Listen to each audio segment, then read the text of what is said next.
Alerting you now. Welcome back here at 8:30 here at Fox and Friends. Latest on the Iran deal right now is the United States about to give away too much. So on the table, we're in the countdown. We're joined by Senator Lindsey Graham right now.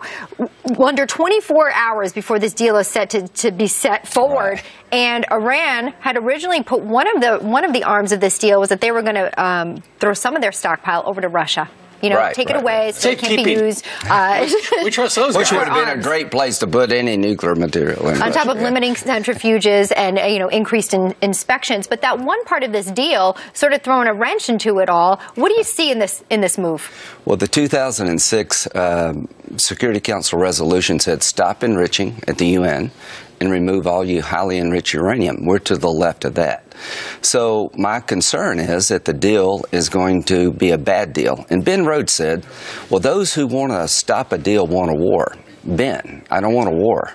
I don't want a bad deal that leads to a nuclear arms race and eventually a nuclear war. So a bad deal, one that gives Iran thousands of centrifuges, keeps them within a year of having a nuclear bomb, will spur the Arabs on to get their own nuclear weapons. So what they don't get is that a bad deal puts Israel at risk existentially, and the Arabs will respond in kind, starting a nuclear arms race. So we're on the verge of a nuclear arms race in the Mideast because of a bad deal. Critics point to North Korea for historical accuracy on this. People negotiating this deal negotiated North Korea. Exactly. Same exact people. And some of the things that came out of that were inspectors kicked out of North Korea, stockpiles kept in that country, and we all know what happened with North Korea. And critics say, can we trust? It comes down to the level of trust. Well, the Iranians are liars.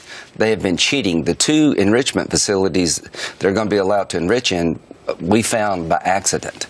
So at the end of the day, they are trying to build a nuclear weapon. They have been for 20 years. And we're about to lock in place a program that will give them thousands of centrifuges, highly enriched material that could be used for a dirty bomb if the deal is coming out as billed. So the Arabs are not going to accept this. Please understand this.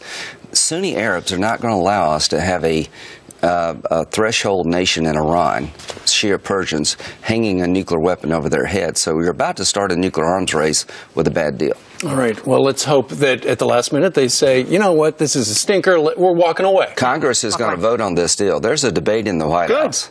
We're going to vote. There'll be a bipartisan vote in April requiring any deal to come to Congress for an up or down approval vote. That is an absolute must for me.